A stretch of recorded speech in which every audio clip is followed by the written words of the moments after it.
मेला अब धीरे धीरे अपनी संपूर्ण गति पकड़ चुका है। संतों और महात्माओं के साथ साथ अब श्रद्धालुओं का भी प्रतिदिन आना जाना यहाँ पर शुरू हो चुका है और यहाँ काफ़ी भीड़ बढ़ती जा रही है।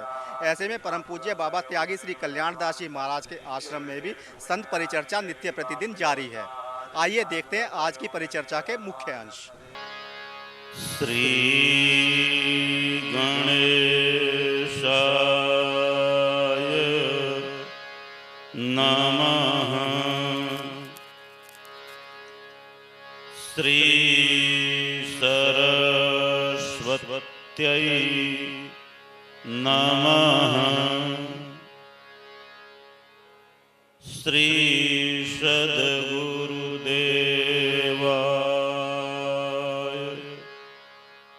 नमः।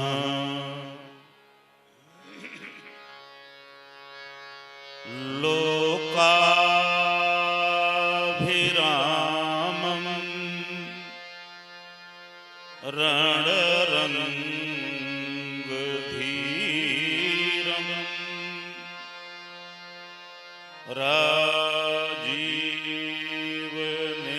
राजीवनेत्रं रघुवंशनाथं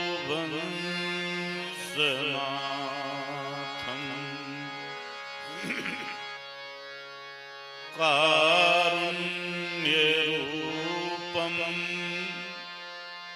करुणाकरन्तं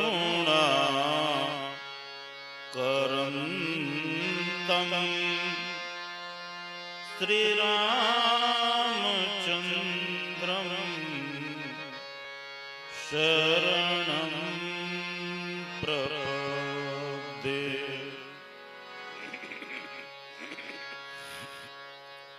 मनोजवं मारुततुल्यवेगं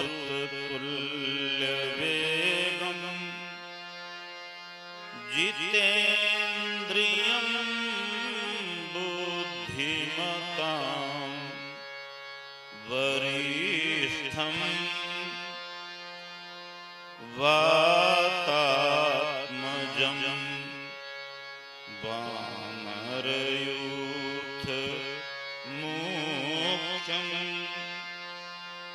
श्रीरामदूतं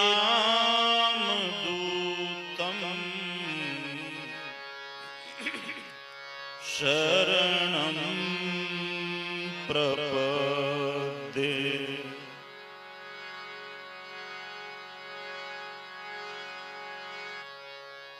अपने अपने घरन की सब काहू को पीर, तुम ही पीर सब घरन की। धन्य धन्य रघुवीर। गिरा अर्थ जल बीच सम, कहियत भिन्न भिन्न बंदों सीता राम पद,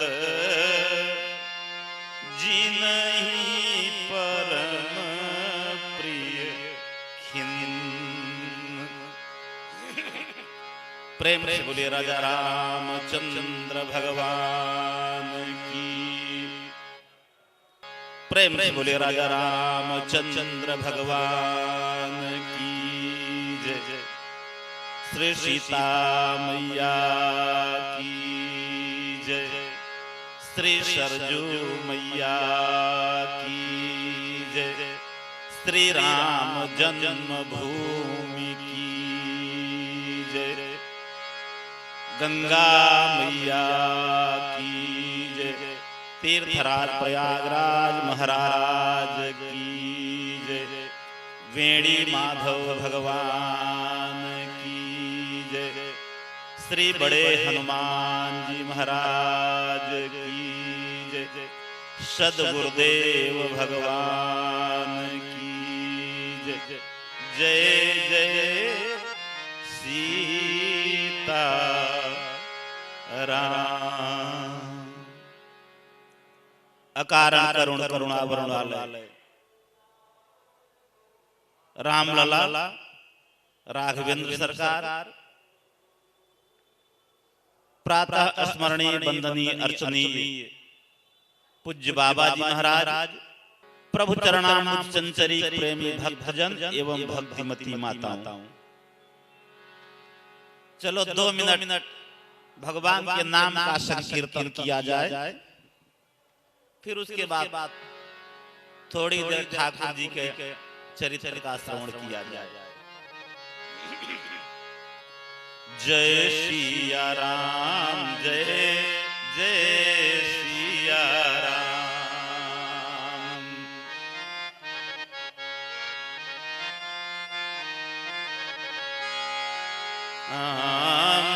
जय सिया राम जय जय सिया राम। जय सिया राम जय जय जय सिया राम जय जय सिया राम। जय सिया राम जय जय जय सिया राम जय जय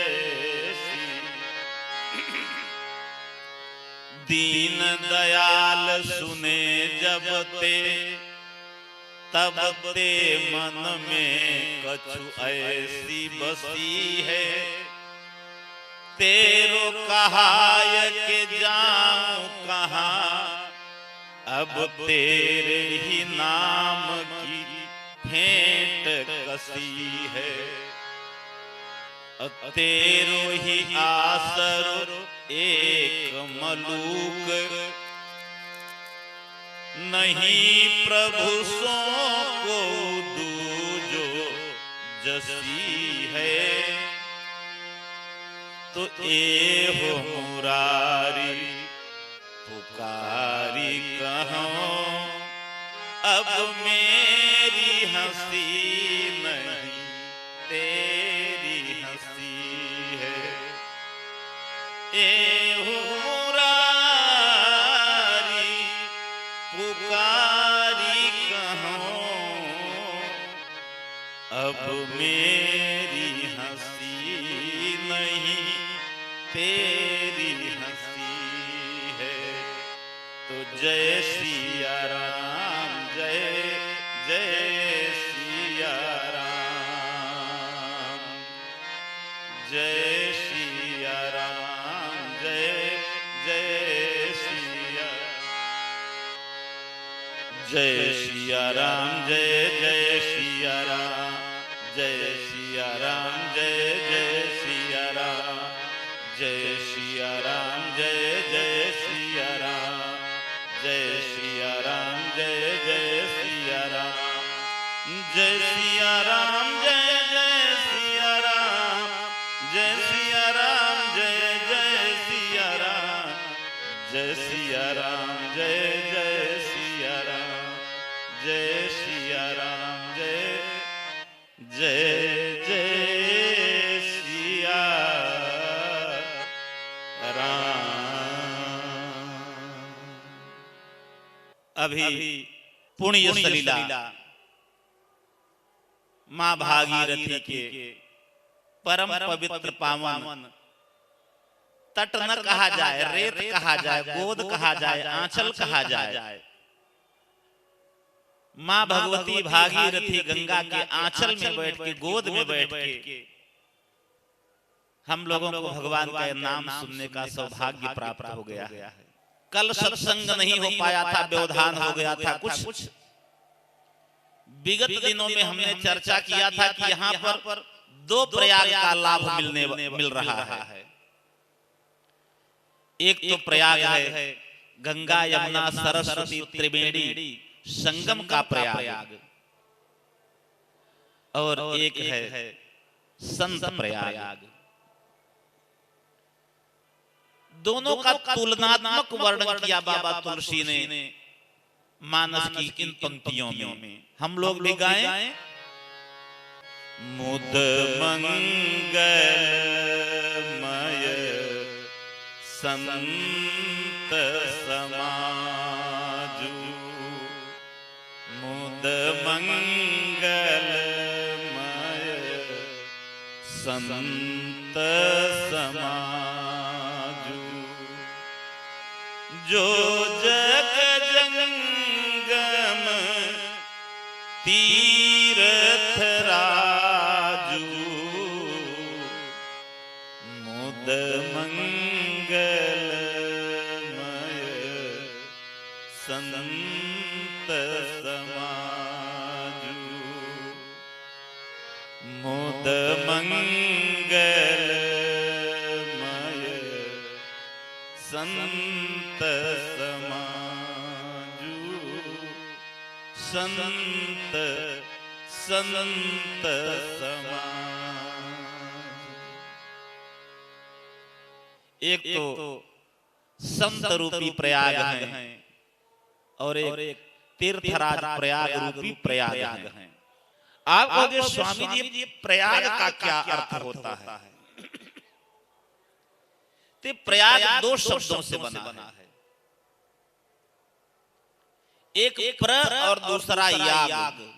प्र उपसर्ग है और याग शब्द है। प्र माने होता है प्रकृष्ट, प्रचुर, और याग माने होता है यज्ञ।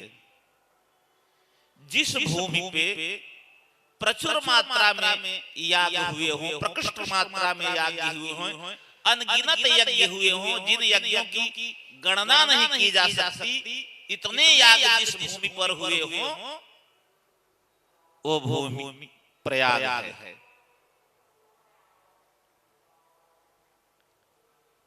अब इससे संत की तुलना क्यों कर रहे हैं? संत कैसे प्रयाग हो जाएंगे? तो अगर प्रयाग प्रकृष्ट यज्ञ होने के कारण से प्रयाग है, तो संतों के जीवन में प्रतिक्षण प्रतिपल एक यज्ञ चलता रहता है। प्रयाग में तो जब माघ का मेला लगता है या कुंभ का मेला लगता है तभी यज्ञ होता है। संतों के जीवन में तो पल पल प्रतिक्षण हर पलक यज्ञ चलता रहता है। वो कौन सा यज्ञ है? वो है श्री नाम जाम जप यज्ञ। और सभी यज्ञों में जो जप यज्ञ है वो सर्वश्रेष्ठ है। बाकी यज्ञों में कुछ दूषण भी हो सकता है, कुछ दोष भी हो सकता है, सामग्री में दोष हो सकता है, आचार में योग्यता की कमी हो सकती है, विधि का दोष हो सकता है, लेकिन राम नाम एक ऐसा यज्ञ है जो निर्दोष है, जिसमें किसी भी प्रकार का कोई दोष नहीं है। और जो दोष भी था उसको बाबा तुलसी ने दूर कर दिया। भाव कुभाव अनख आलस हूँ, भाव कुभाव अनख आलस हूँ, नाम जपत मंगल दिसिदस हूँ, भाव कुभाव अनख आलस हूँ, भाव कुभाव अनख आलस, अनख अनख आलस। निर्दोष यज्ञ है। मन में भाव रहे तो भाव से जपते रहो सीताराम। कोई मन का भाव कि मन के भाव में कोई विघ्न आ जाए और मन में कोई कुभाव आ जाए, मन में कोई दुर्भाव आ जाए किसी के प्रति, तो भी नाम जपते रहो। नाम का तब भी उतना ही पुण्य है जितना भाव में पुण्य था, उतना ही कुभाव में भी पुण्य है। और मान लो जपते जपते बैठे बैठे आपको 4 घंटा हो गए, 3 घंटा हो गया, आलस्य आने लगा, तो आपने तकिया का टेक लगा लिया, थोड़ा आलस्य आया, प्रमाद आया, जम्हाई आई, टेक लगा लिए, तो भी राम नाम जपते रहो, उतना ही पुण्य है। और अगर मान लो शरीर साथ नहीं दे रहा है, बैठ भी नहीं पा रहे हैं, टेक लगा के भी नहीं बैठ पा रहे हैं, तो आप लेट के जपो तो भी उतना ही पुण्य है।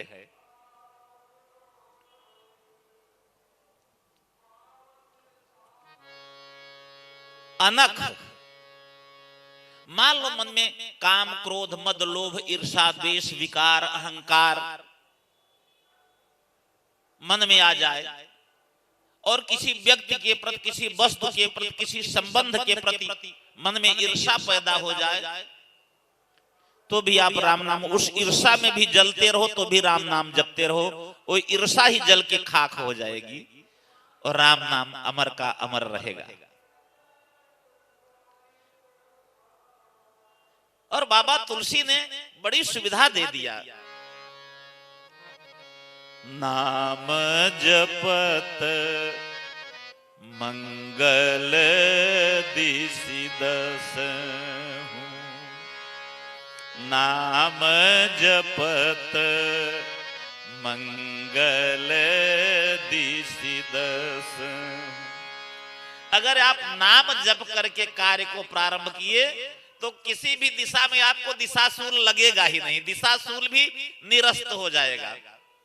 नहीं तो हम यात्रा निकालते हैं तो दिशाशूल देखते हैं, किसी शुभ काम के लिए निकलते हैं तो दिशाशूल देखते हैं, इस दिशा में हम जाएं कि न जाएं, हम किस दिन पूरब जाएं, हम किस दिन पश्चिम जाएं कि हमें शुभ हो, हम किस दिन उत्तर जाएं कि हमें शुभ हो, और हम किस दिन दक्षिण जाएं कि हमें शुभ हो। ये 4 मुख्य दिशाएं होती हैं, ये चारों दिशाओं के 4 कोने होते हैं, ये 8 हो गए, और एक ऊर्ध्व हो गया, एक अधा हो गया, ये 10 दिशाएं हो गई। और जीवन में ठाकुर जी के नाम के जाप का प्रभाव आ गया, तो नाम जपत मंगल दिसि दसहु, नाम जपत मंगल दिसि दसहु। आपके जीवन में कभी अमंगल हो ही नहीं सकता। तो संत के जीवन में अगर प्रयाग में प्रकृष्ट याज्ञ है तो ये प्रयाग है, तो संत के जीवन में भी जो जप यज्ञ है वो प्रकृष्ट मात्रा में है, पल पल है, एक क्षण के लिए भी संत का जीवन उस जप यज्ञ से अलग नहीं है। तो संत के जीवन में भी प्रकृष्ट यज्ञ हो रहे हैं। इसलिए तुलसी ने लिखा, मुद मंगलमय संत समाजु। उस दिन हम लोगों ने विचार किया कि यहाँ तो गंगा जमुना सरस्वती से त्रिवेणी बनती हैं, तो ये प्रयाग है, और संत के जीवन में त्रिवेणी क्या है? तो राम भक्ति जह सुर सरी धारा, सरसई ब्रह्म विचार प्रचारा, सरसई ब्रह्म विचार प्रचारा। ये जो कल कल छल छल करके पतित पावनी गंगा जी प्रवाहित हो रही हैं प्रयाग में, तो संत के जीवन में सबको पावन करने के लिए, मन को पावन करने के लिए हमारे जीवन में भक्त की गंगा प्रवाहित हो रही है। संत के जीवन में भक्त की गंगा प्रवाहित हो रही है। यहां ज्ञान, यहां सरस्वती जी प्रवाहित हो रही हैं, तो संतों के जीवन में ज्ञान रूपी सरस्वती प्रवाहित हो रही है। यहां तक हम लोगों ने चर्चा कर लिया था। हम लोग जमुना जी का प्रसंग सुन रहे थे। विधि निषेध मय कलिमल हरनी। कर्म कथा रवि नंदिनी बरनी। कर्म कथा रवि नंदनी बरनी। यमुना जी कर्म है। संतों के जीवन में भी कर्म रहता है, इसीलिए तो त्रिवेणी बनती है। लेकिन कर्म के पहले एक शब्द बाबा तुलसी ने लिखा दिया, विधि और निषेधमय। ये कर्म दो तरह के होते हैं। एक तो कर्म होता है विधिमय। ये विधिमय क्या कर्म है? जो वेद के मार्ग से निरूपित कर्म है वो विधिमय कर्म है।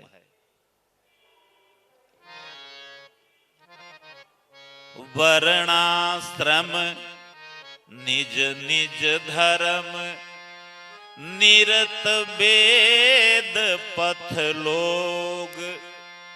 चलहि सदा पावहि सुखहि नहीं भय शोक न रोग।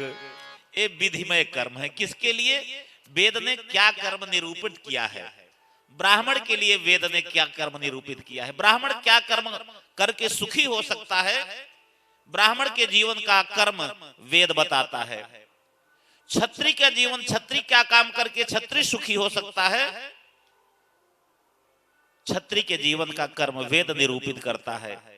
वैश्य क्या करके धर्म में कैसे जिए कि परम पद को प्राप्त हो, वैश्य के कर्म को वेद निरूपित करता है। और शूद्र क्या करे और किस तरह से जाना है, सबको एक ही स्थान में है। हमारे यहाँ कोई शूद्र कहने का मतलब कोई छुआछूत नहीं है, कोई अस्पृश्यता नहीं है। सबके कर्म बांटे गए हैं इन शब्दों के माध्यम से। ब्राह्मण, क्षत्रिय, वैश्य और शूद्र एक जगह ही रहना है और एक जगह ही जाना है। जिस यज्ञ कर्म से ब्राह्मण परम पद को प्राप्त करेगा, उसी परम पद को क्षत्रिय अपने छात्र धर्म के पालन से प्राप्त करेगा। और उसी परम पद को ईमानदारी से व्यवसाय करते हुए वैश्य उसी परम पद को प्राप्त करेगा।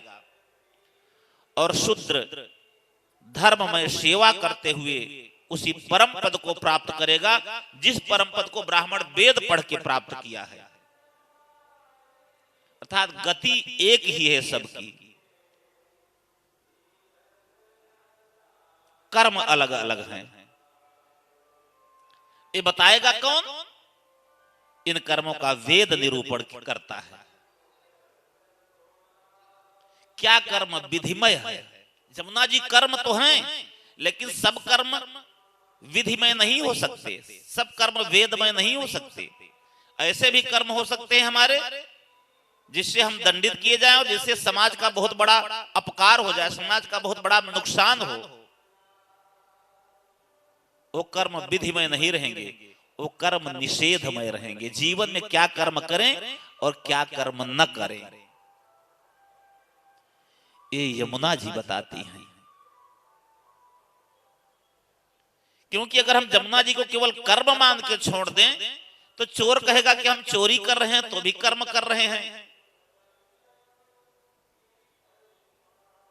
बेईमान अधिकारी कहेगा हम रिश्वत ले रहे हैं तो भी कर्म कर रहे हैं। जो जिस कर्म में बिना कर्म किए तो यहां कोई रह ही नहीं सकता। फिर सब कहेंगे कि हम जो कर्म कर रहे हैं हम कर्म कर रहे हैं, बिना कर्म किए तो नहीं बैठे हुए हैं। लेकिन सब कर्म कर्म में नहीं आते। कर्म का विधि है और कर्म का निषेध है। ये दो प्रकार के कर्म हैं। एक कर्म के लिए करने के लिए मनाही है और एक कर्म करने के लिए आज्ञा है। और ये दोनों कर्म हमारे पाप से जुड़े हुए हैं, कलिमल हरनी। अगर हमने विधिमय कर्म किए तो हमारे जीवन के पुण्य बढ़ रहे हैं, हमारे जीवन के यश बढ़ रहे हैं, हमारे जीवन की कीर्ति बढ़ रही है। अगर मैंने निषेधमय कर्मों को किया तो हमारे जीवन का पाप बढ़ रहा है, हमारे जीवन का अपयश बढ़ रहा है, हमारी चारों तरफ निंदा होने लगेगी। ये यमुना जी बता रही हैं। यमुना जी में जो डुबकी लगती है तो सारे जो कर्म जनित पाप रहते हैं वो नष्ट हो जाते हैं। विधि निषेधमय कलिमल हरनी कर्म कथा रवि नंदनी बरनी कर्म कथा रवि नंदनी बरनी। यमुना जी कलुष का नाश करने वाली हैं, अर्थात हमारे शुभ कर्म भी हमारे जीवन के कलुष का नाश करने वाले हैं। अगर यमुना स्नान से कलुष का नाश हो रहा है तो संतों के जीवन, जो संतों के जीवन में शुभ कर्म है, उससे भी कलुष का नाश हो रहा है। शुभ कर्म ही यमुना जी हैं और संतों के जीवन का जो शुभ कर्म है, भक्ति जो है वो गंगा जी हैं, ज्ञान जो है सरस्वती जी हैं, और जो शुभ कर्म है वो यमुना जी हैं। लेकिन इतने से ही प्रयाग नहीं हो जाता। प्रयाग होने के लिए यहाँ एक वस्तु की बहुत आवश्यकता है।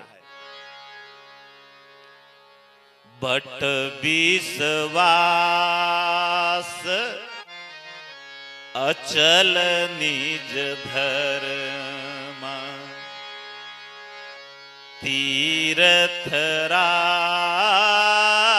तीर्थराज समाज सुकर्मा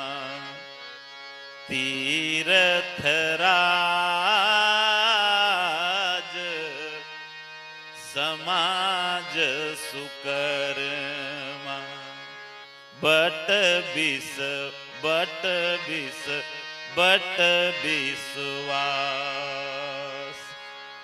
हमारे तीर्थराज प्रयागराज महाराज की पहचान है अक्षय वट भगवान। प्रेम से बोलो अक्षय वट भगवान की। तो प्रयाग की पहचान है अक्षय वट। आप लोगों ने किला के अंदर अक्षय वट भगवान का दर्शन किया होगा, जिसका अक्षय का अर्थ होता है जिसका कभी क्षय न हो। किन किन लोगों ने असली अक्षय वट का दर्शन किया है?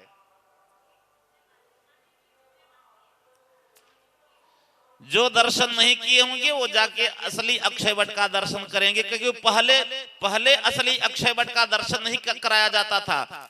2000 जब अर्ध कुंभ लगा, उस अर्ध कुंभ के पिछले अर्ध कुंभ से असली अक्षय वट का दर्शन कराया जाता है। नहीं तो उसी असली अक्षय वट की एक डाली ले आके किले के अंदर लगाई गई थी, जिसको अक्षय वट करके दर्शन कराया जाता था। और इस वट वृक्ष का कभी नाश नहीं होता। ऐसा भी कहा जाता है कि किले के निर्माण के समय यहाँ जो मुस्लिम शासक थे वो हमारे विश्वास को भंग करने के लिए बहुत अतल गहराई तक इसको खुदवाए, वृक्ष को नष्ट कर दिए, इसकी जड़ खुदवा के निकाल दिए। वहां पूरी पत्थर की बहुत चौड़ी दीवार चिन दी गई, लेकिन अंत में वो वट वृक्ष वहां से फिर फूट के निकल गया। प्रेम से बोलो अक्षय वट भगवान की जय। बिना अक्षय वट के प्रयागराज महाराज परिपूर्ण नहीं है। अब संतों के जीवन में कहां से क्या अक्षय वट है? तो बाबा तुलसी बता रहे हैं, बट विश्वास अचल निज धर्मा बट विश्वास तीर्थराज समाज सुकर्मा बट विश्वास अचल निज धर्मा बट विश्वास। संतों के जीवन में जो विश्वास है वो बट वृक्ष जैसा रहता है, वो अक्षय बट जैसा रहता है। संतों के जीवन के विश्वास का कभी क्षय होने नहीं पाता। जीवन में घर से एक बालक विश्वास लेके निकलता है कि हम आगे बढ़ेंगे, साधना करेंगे तो भगवान के दर्शन होंगे। 10 साल का बालक, 12 साल का, 12-14 साल की उम्र में हम लोग घर छोड़ दिए थे इस विश्वास से कि भगवान के दर्शन होंगे। 30 साल सन्यास लिए हुए, दर्शन हुए कि नहीं हुए ये अलग बात है, लेकिन इतने लंबे समय बीत जाने पर भी क्या विश्वास भंग हुआ? प्रेम से बोलो जय श्री सीताराम।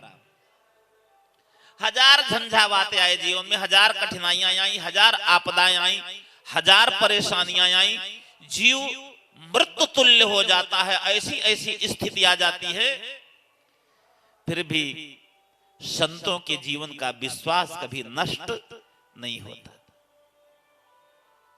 और जिसके जीवन का विश्वास न नष्ट हो वो तो साक्षात खुद ही प्रयाग है। तीर्थ शब्द का अर्थ होता है जहाँ जाने से हृदय पवित्र हो जाता है, विचार परिष्कृत हो जाते हैं, अच्छे व्यक्तियों के संग करने की इच्छा उत्पन्न होती है।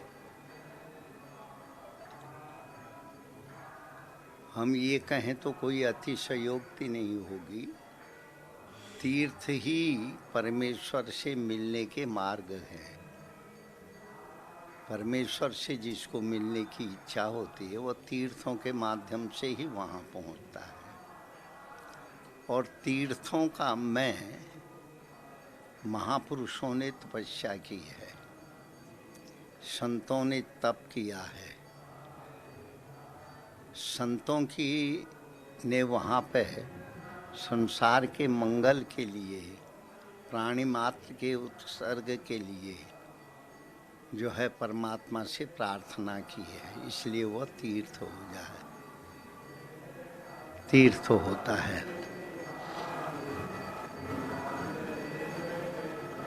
कुंभ मेले को भी हमें इसी तारतम्य में देखना चाहिए।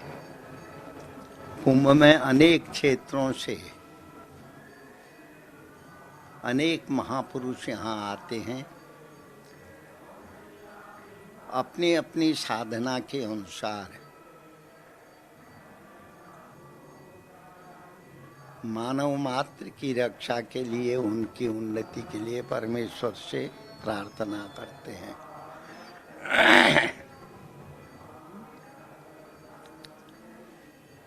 तो यह कुंभ का जो मेला है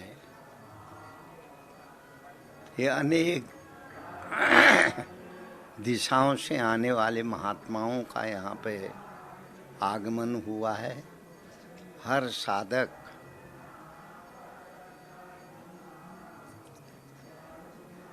जगत के मंगल के लिए, संसार के कल्याण के लिए, जीवन को सुगम और सरल बनाने के लिए परमेश्वर से प्रार्थना करता है।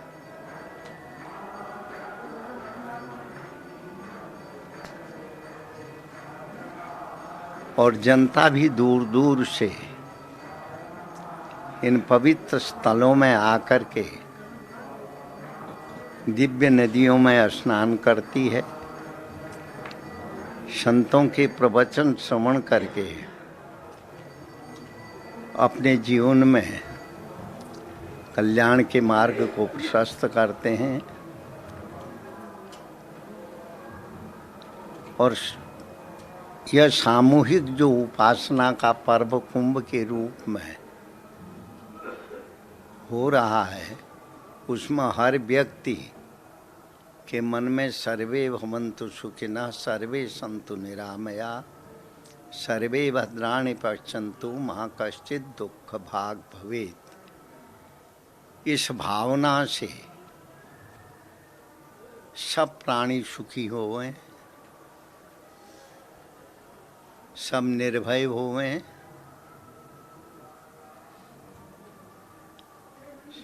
सब एक दूसरे से मिलें, कटुता इसको छोड़ करके परस्पर प्रेम भावनाओं में अपने जीवन को जिए। यही उद्देश्य के लिए संत लोग तीर्थ में आते हैं और तीर्थ में निवास करके परमात्मा की आराधना करके और जगत के मंगल की कामना करते हैं। इसलिए ये कुंभ पर्व बड़ा पवित्र पर्व है। और जो है यहाँ पे जो भी महापुरुष लोग आए हैं, जनता आई है, महापुरुषों के वचन श्रवण करके तीर्थ में निवास करके तीर्थ में के नियमों का पालन करते हुए अपने जीवन को सुखमय और शांति बनाती है। यही जीवन की। आ रहे हैं क्या? कौन कौन? आने दो बापू को। तो यही जो है ये कुंभ मेले का महत्व है, जिसमें हम सब लोग सम्मिलित होकर के परमेश्वर की सामूहिक प्रार्थना के क्रम के माध्यम से भगवान की उपासना में रत है। सर्वे भवन्तु सुखिनः, सर्वे सन्तु निरामया, सर्वे भद्राणि पश्यन्तु मा कश्चित् दुःख भाग भवेत्। ओम शांति।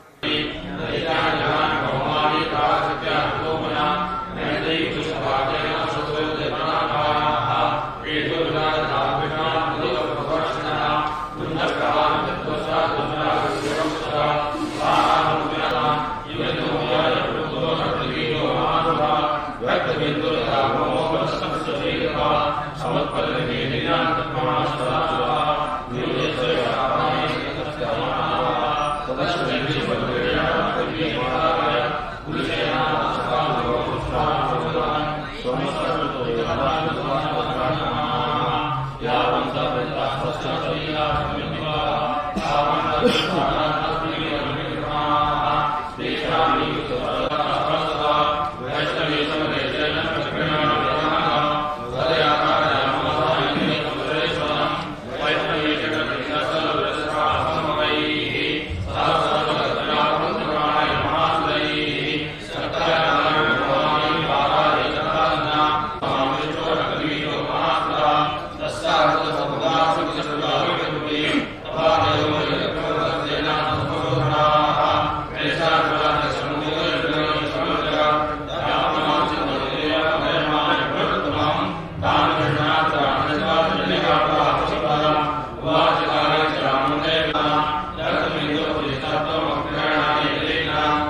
पुष्पाणि समर्पयामि नैवेद्यं कुरुतारो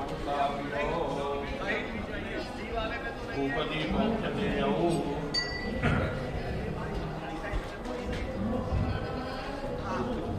ओम घोरसि घोरवदुर्वन्तं घोरवदं योष्मां घोरवदितं घोरभयं भयं घोरभामहादेवानां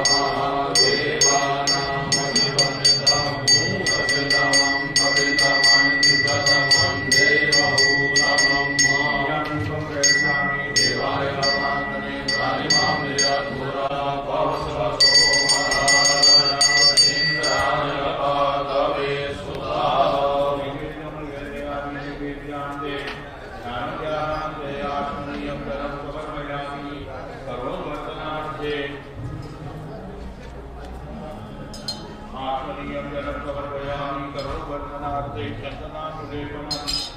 समर्पयामि चंदनं मलयोधूतं गभीरं करोद्वरसदकलयोगी परमेश्वरी इदं परं मया देवी साधुतं पुरस्तवाभ्यर्भवेत्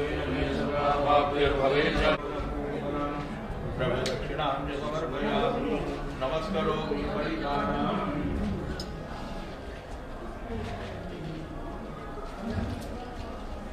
प्रयागराज स्थित श्री कल्याण सेवा आश्रम में नित्य प्रतिदिन चलने वाला संतों का भंडारा स्वामी श्री हरिचेतनानंद जी महाराज एवं पूज्य श्री राजा भैया की निगरानी में निरंतर जारी है। आज भी अनेक साधु संतों ने यहाँ सुबह आकर प्रसाद ग्रहण किया।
लाओ पीछे होइए। बस बस बस मल्ले मतलब भरे ना थोड़ा अब वाइन दे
तू आ जा बेटा इधर ले तू पूरी देखने क्या था इधर कहाँ जा रहा ओ बेटा जल्दी आओ आसो अरे वो पंगे पाएंगे भोजन पाते समय तुम बीच में क्यों पाएंगे तो देंगे वो अंदर पा गया ना चावल लेके आया हूँ हाँ ठीक है चल जा चावल बात डबल मत लेना बेटा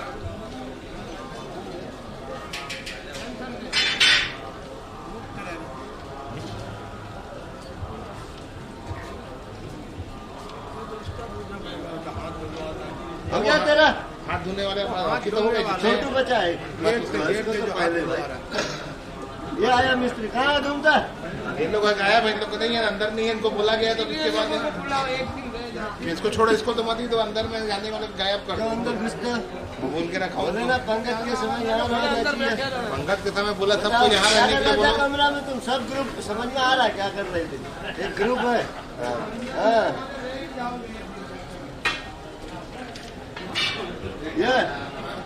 ये देखो इसको तो और भगाओ तुरंत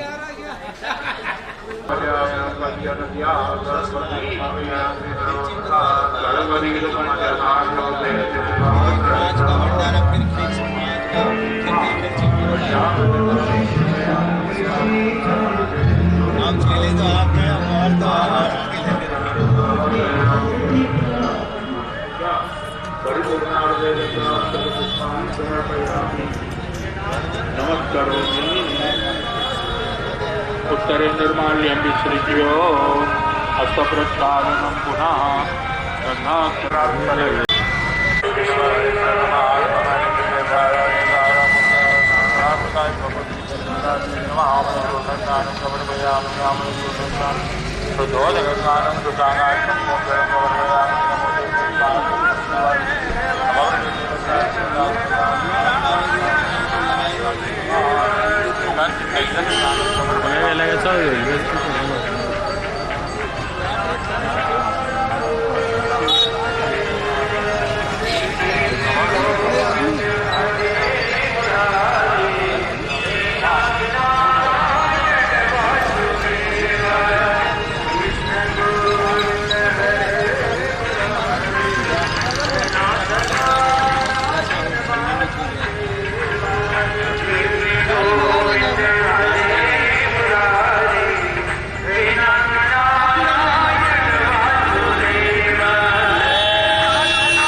कथा विनिमयो। और देश के विभिन्न प्रांतों में हरिहर उदासीन की जो अन्य शाखाएं हैं और वहाँ जो सेवा के जो प्रकल्प चल रहे हैं और वर्तमान में हमारे हरिहर पीठाधीश्वर बहुत ही सेवा के धनी परम श्रद्धेय परमादरणीय हरिहर पीठाधीश्वर सुयज्ञ मुनि जी महाराज के पावन सानिध्य में श्रीमद् भागवत सप्ताह ज्ञान यज्ञ पूर्ण कुंभ के अवसर पर हरिहर आश्रम में आयोजित किया गया है। आज इस अवसर पर हमारे सतपंच परमेश्वर के पूज्य में श्री महन जी सहित आज मां नर्मदा के वरद पुत्र पूज्य गुरुदेव तपस्वी कल्याण बाबा जी सहित देश के शीर्ष संतों का आप दर्शन कर रहे हैं। ये आपके जीवन की उपलब्धि है। आज श्रीमद् भागवत सप्ताह ज्ञान यज्ञ का मंगल दीप और श्रीमद् भागवत में इसको आध्यात्म दीप कहा। यह आध्यात्म दीप क्योंकि आध्यात्म विद्या, ब्रह्म विद्या और आत्म विद्या का जो अभ्यास 5000 वर्ष पहले हमारे ऋषि मुनि इस तीर्थराज प्रयाग में करते थे, बहुत ही ये जो स्थान है 18 पुराणों में इस तीर्थराज प्रयाग का वर्णन है। आज गंगा तीरे, यमुना तीरे और सरस्वती तीरे और शरद ऋतु में इसमें सर्दी अधिक होती है, इसलिए लोग बाहर कम निकलते हैं। ये तीर्थराज प्रयाग की ही महिमा है कि आप सबको, हम सबको हजारों किलोमीटर से ला करके अपने चरणों का आश्रय तीर्थराज प्रयाग दे रहा है। आइए मैं आध्यात्म दीप को प्रज्वलन करने के लिए पूज्य बाबा जी और सतपंच परमेश्वर के पूज्य महंत इस मंगल दीप को हरिहर पीठाधीश्वर हमारे सुयज्ञ मुनि जी और इस शिविर के बहुत ही सुंदर व्यवस्था करने वाले हमारे बहुत ही आत्मीय महंत कमलदास जी महाराज। हरि ओम चंद्रमा मनसो जात चक्षोः सूर्यो अजायत श्रोत्राद्वायुष प्राण समुखा दग्निरजायत।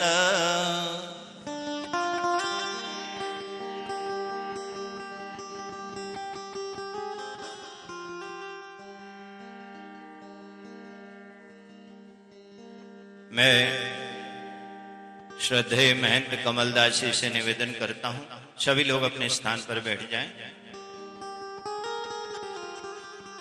मैं श्रद्धेय महंत कमलदास जी से निवेदन करता हूं कि पहले महापुरुष त्रय हमारे श्री महंत जी पूज्य बाबा जी और हमारे महंत रामनवमी दास जी व्यासपीठ सहित सभी संतों का माल्यार्पण करने की कृपा करें।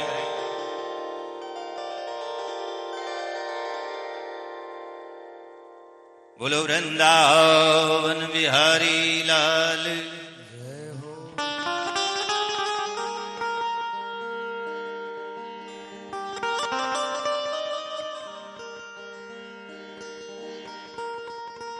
जय जय श्री राधे श्याम।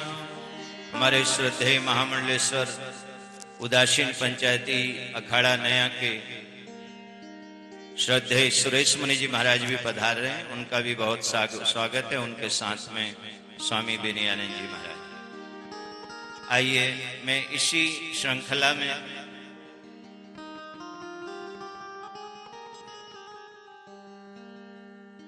विराजमान है।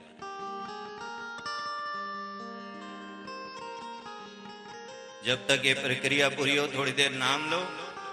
आओ नंद नंदना आओ मनमोहना गोपियों के प्राण धन राधा जी के रामणा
बैठे